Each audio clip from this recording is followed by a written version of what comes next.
ಕಾನೂನು ಹೋರಾಟ, ಕಾನೂನು ಅದು ಒಂದು ಭಾಗ. ಆದರೆ ಇವತ್ತು ರಾಜ್ಯ ಇವತ್ತು ಕಾನೂನು ಸುವ್ಯವಸ್ಥೆ ಇವತ್ತು ಯಾವ ರೀತಿ ಹದಗೆಟ್ಟಿದೆ ಅಂತೇಳಿ ಸರ್ಕಾರ ಬಂದು 6 ತಿಂಗಳಿಂದ ಯಾವ ರೀತಿ ಕಾನೂನು ಸುವ್ಯವಸ್ಥೆ ಹದಗೆಟ್ಟಿದೆ ಅಂತ ಕೂಡ ನಾವು ನೋಡ್ತಾ ಇದ್ದೇವೆ. ಯಾವ ರೀತಿ ರಾಜ್ಯ ಸರ್ಕಾರ ನಡೀತಾ ಇದೆ. ಬೆಳಗಾವಲ್ಲಿ ಆಗಿರ್ತಕ್ಕಂಥ ಪರಿಶಿಷ್ಟ ಮಹಿಳೆ ಘಟನೆ ಇರ್ಬೋದು. ನಿನ್ನೆ ದಿನ ಕೂಡ ಇವತ್ತು ಶಾಲೆಗೆ ಹೋಗ್ತಕ್ಕಂಥ ಮಕ್ಕಳ ಕೈಯಲ್ಲಿ ಇವತ್ತು ಶೌಚಾಲಯವನ್ನ ಕ್ಲೀನ್ ಮಾಡಿಸಿರ್ತಕ್ಕಂಥ ಘಟನೆ. ಅಂದರೆ ಈ ರಾಜ್ಯದಲ್ಲಿ ನಿಜವಾಗ್ಲೂ ಕೂಡ ಒಂದು ಸರ್ಕಾರ ಇದೆಯಾ, ಬದುಕಿದೆಯಾ? ಈ ರಾಜ್ಯದಲ್ಲಿ ಮುಖ್ಯಮಂತ್ರಿಗಳು ಇದ್ದಾರಾ, ಮಂತ್ರಿಗಳು ಇದ್ದಾರಾ? ಬರದ ಸಂದರ್ಭದಲ್ಲೂ ಕೂಡ ಅವರ ನಡವಳಿಕೆಗಳು, ಒಬ್ಬ ಮಂತ್ರಿ ಹೋಗಿ ಜಿಲ್ಲಾ ಪ್ರವಾಸ ಮಾಡಲಿಲ್ಲ. ಬರದ ವಿಚಾರದಲ್ಲಿ ಅಧಿಕಾರಿಗಳು ಸಭೆ ಕರೆಯಲಿಲ್ಲ ಜಿಲ್ಲಾ ಮಂತ್ರಿಗಳು. ಈ ಬೇಜವಾಬ್ದಾರಿ ನಡವಳಿಕೆ ಒಂದು ಕಡೆ, ಮತ್ತೊಂದು ಕಡೆ ಹಿಜಾಬ್ನ ಅವಕಾಶ ಕೊಡ್ತೇವೆ ಅಂತ ಹೇಳ್ತೀರಿ. ಮತ್ತೊಂದು ಕಡೆ ಗುಲ್ಬರ್ಗದಲ್ಲಿ ಹಿಂದೂ ಹೆಣ್ಣು ಮಕ್ಕಳಿಗೆ ತಾಳೆನ ತೆಗೆಸ್ತೀರಿ, ಕಾಲುಂಗುರವನ್ನ ತೆಗೆಸ್ತೀರಿ. What is your intention? ನಿಮ್ಮ ಉದ್ದೇಶ ಏನಾಗದ್ರೆ? ನಾನು ಮುಖ್ಯಮಂತ್ರಿಗಳಲ್ಲಿ, ಗೌರವಾನ್ವಿತ ಮುಖ್ಯಮಂತ್ರಿಗಳಲ್ಲಿ ನಾನು ಒತ್ತಾಯವನ್ನು ಮಾಡ್ತೇನೆ, ಈ ರೀತಿ ಒಡೆದಾಳುವ ನೀತಿಯನ್ನ ಕೈ ಬಿಡಿ. ನೀವು ರಾಜ್ಯದ ಮುಖ್ಯಮಂತ್ರಿಗಳು ಇರ್ತಕ್ಕಂಥದ್ದು 6.5 ಕೋಟಿ ಕನ್ನಡಿಗರಿಗೆ ರಾಜ್ಯದ ಮುಖ್ಯಮಂತ್ರಿಗಳು, ಯಾವುದೇ ಒಂದು ಧರ್ಮಕ್ಕೆ, ಒಂದು ಸಮಾಜಕ್ಕಲ್ಲ. ಭಾರತೀಯ ಜನತಾ ಪಾರ್ಟಿ ನಿಮ್ಮಿಂದ ಪಾಠ ಕಲಿತಕ್ಕಂಥ ಅವಶ್ಯಕತೆ ಇಲ್ಲ. ಇವತ್ತು ಭಾರತೀಯ ಜನತಾ ಪಾರ್ಟಿ ಇರ್ಬೋದು, ನರೇಂದ್ರ ಮೋದಿಜಿ ಇರ್ಬೋದು, ಎಲ್ಲರನ್ನೂ ಕೂಡ ಒಳಗೊಂಡಂತ ಸಬ್ಕಾ ಸಾಥ್, ಸಬ್ಕಾ ವಿಕಾಸ್, ಸಬ್ಕಾ ವಿಶ್ವಾಸ್ಗೆ ಸಾಥ್ ಈ ದೇಶವನ್ನ 2047ನೇ ಇಸ್ವಿಗೆ ಒಂದು ಸಮೃದ್ಧ ಭಾರತವನ್ನಾಗಿ, ಬಲಿಷ್ಠ ಭಾರತವನ್ನಾಗಿ ಒಂದು ಪರಿವರ್ತನೆ ಮಾಡಬೇಕು ಅನ್ನುವ ಕನಸನ್ನು ಹಿಡ್ಕೊಂಡು ಒಂದು ತಪಸ್ಸನ್ನ ಮಾಡ್ತಾ ಇದ್ದಾರೆ ನರೇಂದ್ರ ಮೋದಿಜಿಯವರು. ಅದನ್ನಾದ್ರೂ ನೋಡಿ ಇವತ್ತು ರಾಜ್ಯದ ಕಾಂಗ್ರೆಸ್ ಸರ್ಕಾರ ಪಾಠವನ್ನು ಕಲಿಬೇಕಾಗ್ತದೆ. ಇವತ್ತು ನಿಮ್ಮ ಸರ್ಕಾರ ಒಂದು 6 ತಿಂಗಳಾಗಿದೆ. ಯಾವ್ದಾರ ಒಂದು ಯೋಜನೆಗಳನ್ನ, ಹೊಸ ಯೋಜನೆಗಳನ್ನ ರಾಜ್ಯದಲ್ಲಿ ನೀವು ಅನುಷ್ಠಾನ ಮಾಡಿದ್ದೀರಾ? ಬಡವರ ಬಗ್ಗೆ ಯಾವ್ದಾರ ಒಂದು ಯೋಜನೆಯನ್ನು ಕೊಟ್ಟಿದ್ದೀರೇನ್ರಿ ನೀವು? ರೈತರ ಬಗ್ಗೆ ಪರಿಹಾರನ ಕೊಡ್ತಕ್ಕಂಥ ಯೋಗ್ಯತೆ ರಾಜ್ಯ ಸರ್ಕಾರಕ್ಕಿಲ್ಲ. ಹಿಜಾಬ್ ಬಗ್ಗೆ ಮಾತಾಡ್ತಾರೆ, ಮತ್ತೊಂದು ವಿಚಾರವಾಗಿ ಮಾತನಾಡ್ತಾರೆ. ಅದನ್ನೆಲ್ಲವನ್ನು ಕೂಡ ಬದಿಗಿಟ್ಟು ಇವತ್ತು ರಾಜ್ಯದ ಕಾನೂನು ಸುವ್ಯವಸ್ಥೆ ಹಾಳಾಗಬಾರ್ದು. ರಾಜ್ಯದಲ್ಲಿ ಇವತ್ತು ಎಲ್ಲ ಧರ್ಮ, ಹಿಂದೂ, ಮುಸ್ಲಿಂ ಮತ್ತು ಕ್ರಿಶ್ಚಿಯನ್ ಎಲ್ಲರೂ ಕೂಡ ಒಂದೇ ತಾಯಿ ಮಕ್ಕಳಂತೆ ಇವತ್ತು ಒಂದು ಒಳ್ಳೆ ವಾತಾವರಣದಲ್ಲಿ ರಾಜ್ಯ ಇರಬೇಕು ಅಂತ ಹೇಳಿದ್ರೆ ಈ ರೀತಿ ನೀತಿಗಳನ್ನು ಬದಿಗಿಟ್ಟು ಈಗಲಾದರೂ ಕೂಡ ಎಚ್ಚೆತ್ತುಕೊಂಡು ಸರಿಯಾಗಿ ಮುನ್ನಡೆಯಬೇಕಾಗ್ತದೆ ಅಂತೇಳಿ ನಾನು ಈ ಸಂದರ್ಭ ಆಗ್ರಹವನ್ನು ಕೂಡ ನಾನು ಮಾಡ್ತಾ ಇದ್ದೇನೆ. कांग्रेस पे आप आरोप लगा रहे हैं कि वो डिवाइड एंड रूल का पॉलिसी कर रहा है, ब्रिटिश से कंपेयर कर रहे हैं, क्या वजह है?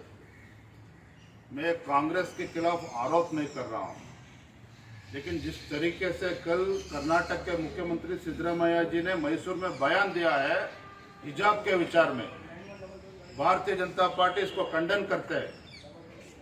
क्योंकि जहां तक स्कूल का विचार है, कॉलेज का विचार है, बच्चे पढ़ने के लिए आते हैं, तो इसलिए भारतीय जनता पार्टी कांग्रेस के इस विचार को, मुख्यमंत्री सिद्धरामैया को इस विचार को, जो हिजाब को अलो करते हैं करके जो बयान दिया है कल मैसूर में मुख्यमंत्री जी ने, भारतीय जनता पार्टी खंडन करते हैं इसके विचार में। सर एक सवाल और है, ये मामला सुप्रीम कोर्ट में है, क्या सिद्धरामैया को सुप्रीम कोर्ट के ऑर्डर तक वेट नहीं करना चाहिए था? दूसरी बात यह है, जब पूरा कर्नाटक राज्य में farmers they are in great distress, पूरा राज्य में ड्रॉट है, इस समय में मुख्यमंत्री का कर्तव्य था कर्नाटक के जो फार्मर्स के लिए जो सहाय करना चाहिए था वो सब छोड़ के हिजाब के विषय में बहुत दिलचस्पी ले रहे हैं। It's really unfortunate situation in Karnataka.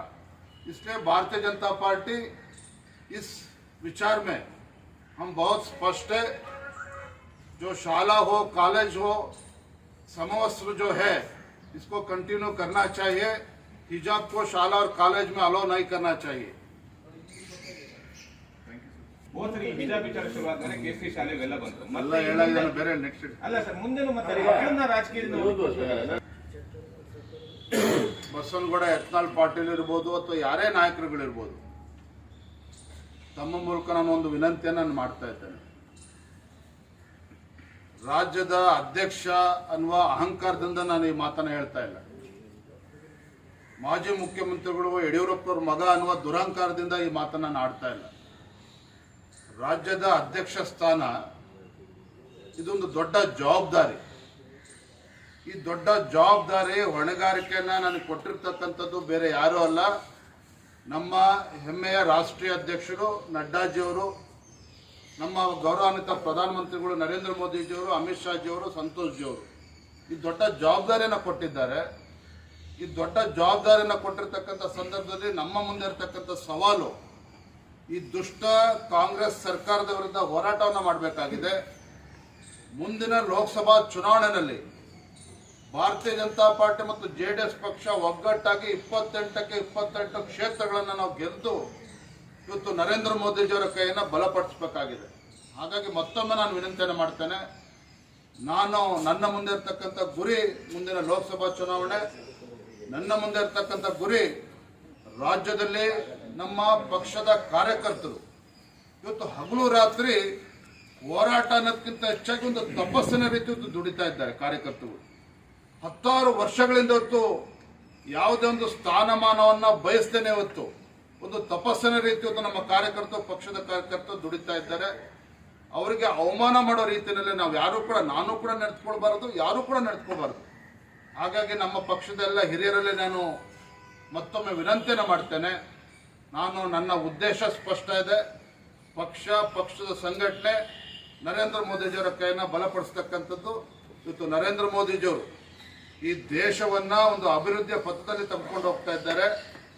Bharat ದೇಶವನ್ನ 2047ನೇ ಇಸ್ವಿ ಅಷ್ಟೊತ್ತಿಗೆ ಒಂದು ಅಭಿವೃದ್ಧಿ ಹೊಂದಿರತಕ್ಕಂಥ ಒಂದು ಶಕ್ತಿಶಾಲಿ ಭಾರತವನ್ನಾಗಿ ಪರಿವರ್ತನೆ ಮಾಡಬೇಕು ಅನ್ನೋ ಗುರಿಯನ್ನು ಹಿಡ್ಕೊಂಡು ಒಂದು ತಪಸ್ಸಿನ ರೀತಿ ಹೊರಟಿರ್ತಕ್ಕಂಥ ಸಂದರ್ಭದಲ್ಲಿ